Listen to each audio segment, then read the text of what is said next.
ఇంకేమైనా సార్ చెప్పాలా వాల్మీకి? ఇంకేముంటుంది సార్, బుర్రతనం కొద్దీ మావాడేదైనా తప్పు మాట్లాడుంటే పెద్ద మనసుతో మన్నించండి అంతే. అంతే అంతే సార్. అంతేనా? హ్మ్?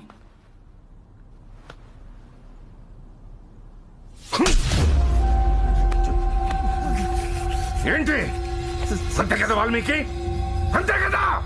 హ? నా మనవడరా, నా రక్తం, నా బంధం.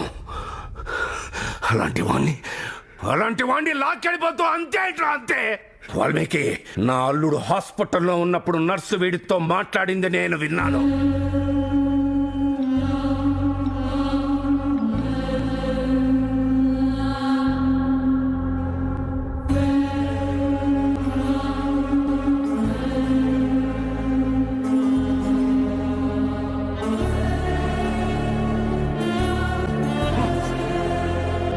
అల్లుడు వీడు నీ కొడుకు, నా ఆస్తికి వారసుడు.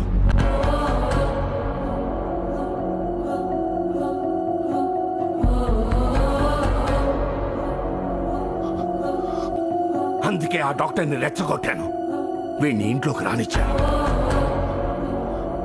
ఈ ఇల్లు, ఐశ్వర్యం, అమ్మ, నాన్న, వీటిలో ఏ ఒక్కదాని కోసమైనా నిజం చెప్తాడేమో అని ఇన్నాళ్ళు ఎదురు చూశాను. వీడు చెప్పాల.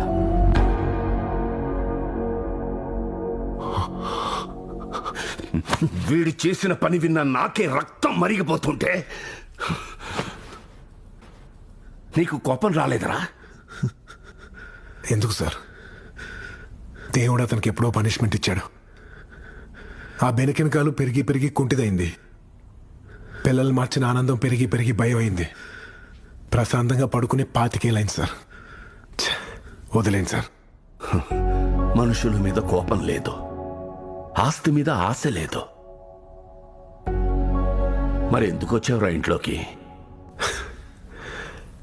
ఎప్పుడు పిల్లలు బాగుండాలని అమ్మా నాన్న అనుకోవడమేనా? అమ్మా నాన్న బాగుండాలని పిల్లలు అనుకోరా? 25 ఏళ్ళ తర్వాత వీలే మా అమ్మా నాన్న అని తెలిసాక, అది వాళ్ళ కష్టాలు ఉన్నారని తెలిసాక అసలు ఏం పట్టినట్టు అలా వదిలేసి వెళ్ళిపోతాం సార్. నేనైతే వదలను సార్. మా నాన్న వెనక నుంచి తిట్టుకున్న వాళ్ళు ఆయన ముందుకొచ్చి కాళ్ళు పట్టుకోవాలి. ఆయనకి ప్రపంచంలో మా అమ్మే బెస్ట్ ఫ్రెండ్గా ఉండాలి. ఆయన కొడుకు విషయంలో ఓడిపోయినని ఒక్క క్షణం కూడా ఫీల్ అవ్వకూడదు. రామచంద్ర అంటే గెలుపుకి కేర్ ఆఫ్ అడ్రస్. ఎక్కడా తగ్గకూడదు, తగ్గనివ్వను. అందుకే వచ్చేను చేశాను, వెళ్ళిపోతున్నాను. నాకెంతకన్నా ఏం అవసరం లేదు సార్. చాలు.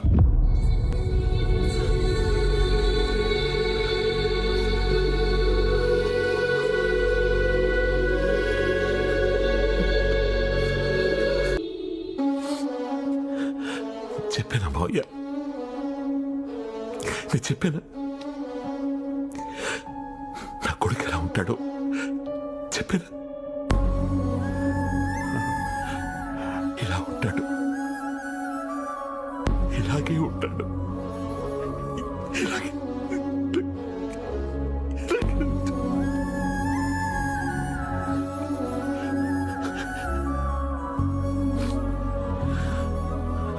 సార్ ఊరుకోండి ప్లీజ్, ఊరుకోండి. ఊరుకోండి నాన్న.